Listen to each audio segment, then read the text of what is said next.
Having one of these means superiority. It deploys fighter planes in a heartbeat. It can strike any city or jungle with its long-range missiles. It also has short-range defensive weaponry and a crew of up to 6,000 people. Now, it's the size of a small city. Owning one or more of these will strike fear in an enemy anywhere in the world. But there's something small that can destroy these superior carriers with a single shot. It has something those huge and powerful ships don't. What is it?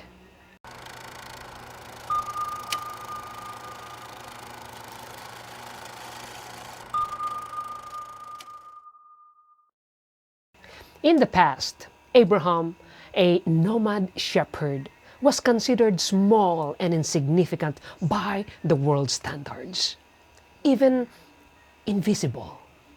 But even though he was surrounded by powerful kings who could easily squash him, he defeated all of them in one night. How? He had something those superior kings don't. Now, why do you care? Because you too can have this something and experience victory over your battles. Wanna know more?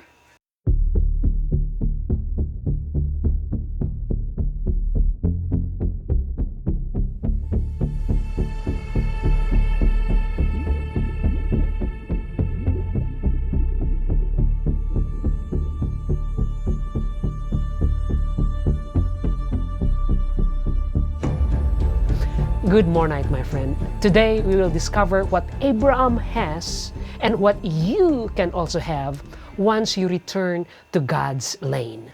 Now, this subject continues our topic from the previous video, how to return to divine blessing. Now, to answer this question, let's open our Bibles to Genesis 14. Genesis 14. Now, this chapter has two sections. The first is the result of returning to God's lane. And the second is the requirement. So are you ready to look at the first one?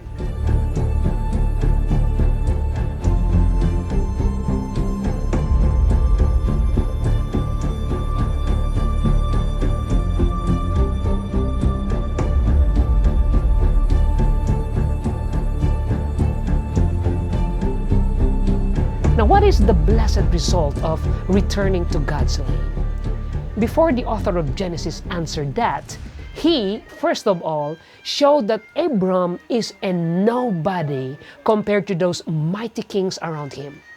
That's why the author mentioned the word king 28 times to draw your attention to their prowess and might, like those vast and impressive aircraft carriers.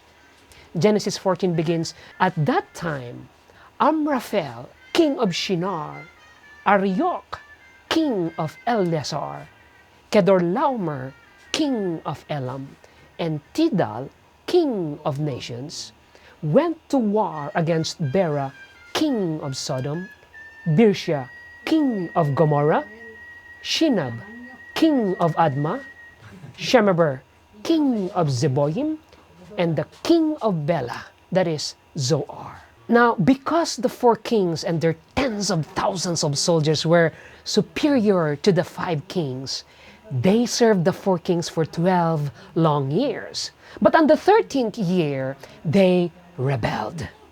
So the 4 kings went to war against them in the 14th year. On their way, they crushed 6 additional kingdoms.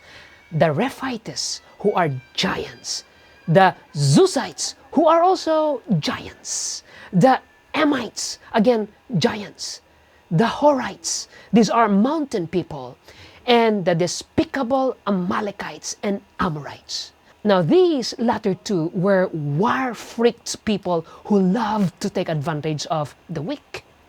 Now, after defeating these 6, they proceeded to overpower the remaining 5 kings.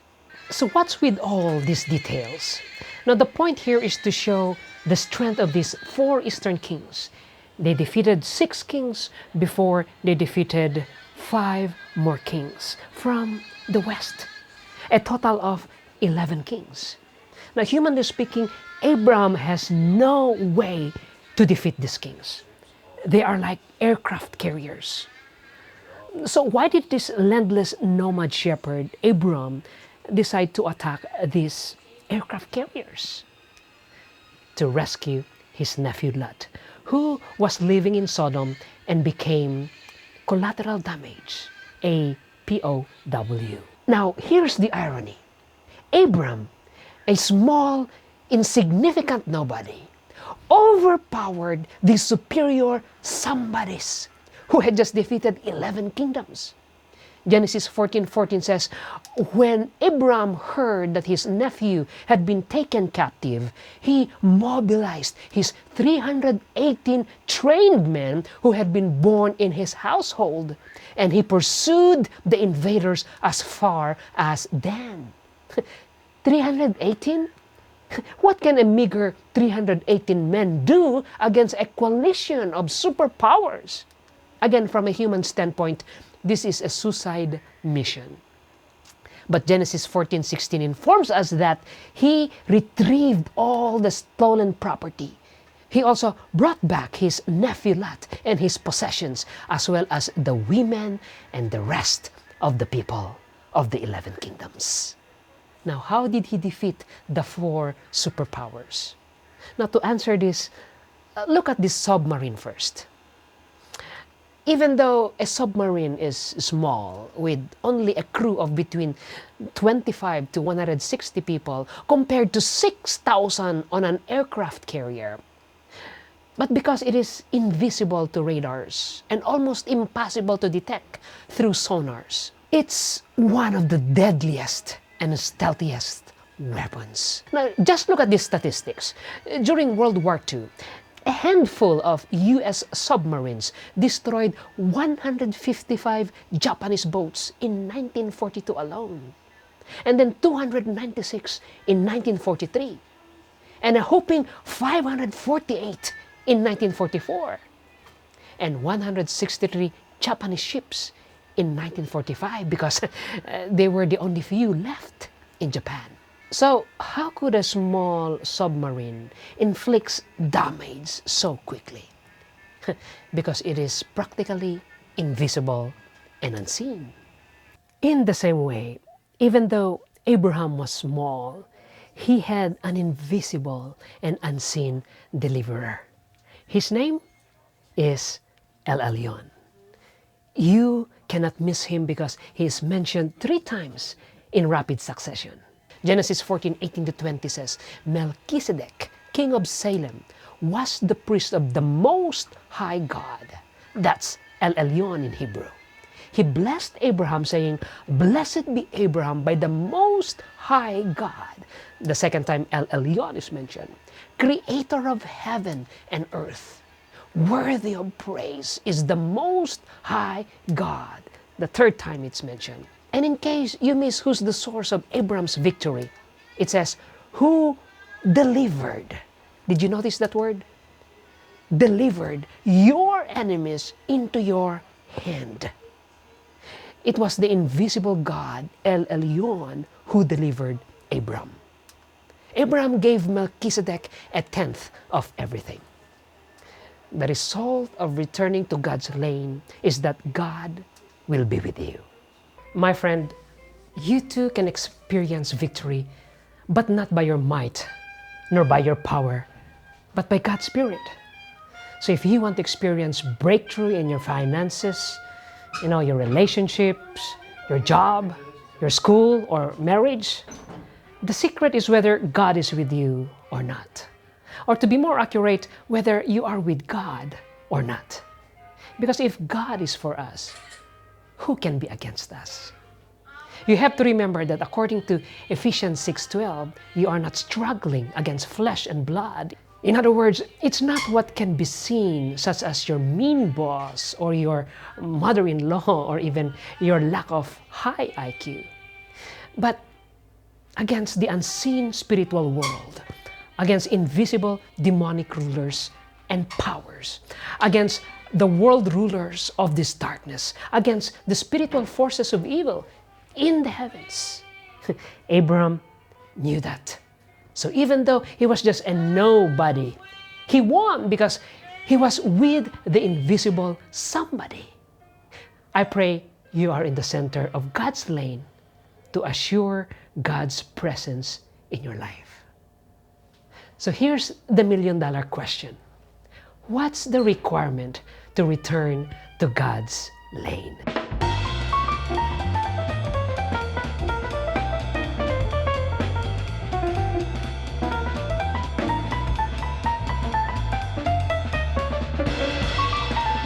The third requirement. Now, if you want to know the first two requirements, watch the previous video. But the third requirement on how to return to God's blessings is by awaiting God to work. In other words, don't take shortcuts, but wait for Him to work. So how do we know Abraham waited on God's timing? The first clue is at the end of Genesis 14:20. It says, Abraham gave Melchizedek a tenth or a tithe of everything. Now, why did Abraham give a tithe? It is a token of trust. He is trusting God's timing. He doesn't want to enrich himself by getting what is God's. My friend, I don't want to go into the debate of tithing or grace giving. The issue is, are you giving God what is His? If you withhold God what's His, then you are taking shortcuts to becoming rich. And you are not waiting for God to work in your battles. And that, my friend, is the formula to failure. Please, don't do it. Give God what is due Him. Your time, your treasure, and even your life. The second clue Abraham awaited God to work is by not taking things the worldly way. When the king of Sodom demanded to take his people and for Abraham to take all the riches, Abraham said in Genesis 14:22-24, I raise my hand to the Lord, the Most High God, creator of heaven and earth, and vow that I will take nothing belonging to you, not even a thread or the strap of a sandal. That way, you can never say, it is I who made Abraham rich. I will take nothing. In short, Abraham doesn't want people to conclude that he became blessed through a worldly approach. He wants to give all the glory and recognition to God. So what's the world's way? It's by taking instead of waiting. Now, the word take is repeated 4 times in the last 4 verses. That's the world's way. Take, take, take. That's also why there's war among the 11 kingdoms at the beginning of the chapter. Kings want to take from other kings. And during that time, as the victor, Abraham has all the right to keep all the booty from the 11 countries. He could now establish himself as the overlord in that whole area and establish a kingdom for himself. Because he is now the most powerful and the most popular. Also, isn't it that God promised this land to him? However, he refused the temptation to take things into his own hands. Abram trusted God to work out his land promise in his own time and in his own way. My friend, wait, not take. What are you tempted to take now instead of waiting on God? Is it sex before marriage? Your tithe or your giving? Your high school and college degree by taking shortcuts through cheating? Your taxes? It's not worth it. Because an invisible God sees all things. Trust God for your salvation and your sanctification.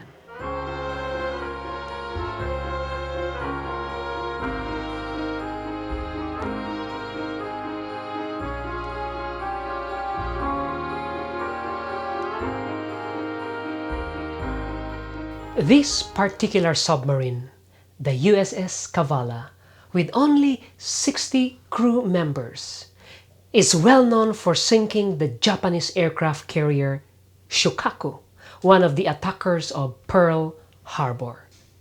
Shokaku is huge. It had 1,660 crew members, 854 aircrafts, and was faster than this submarine. But it was destroyed by it. Why? Because it's practically invisible and unseen. Now, in the same way, let the invisible and unseen God be on your side. How? Don't take, but wait.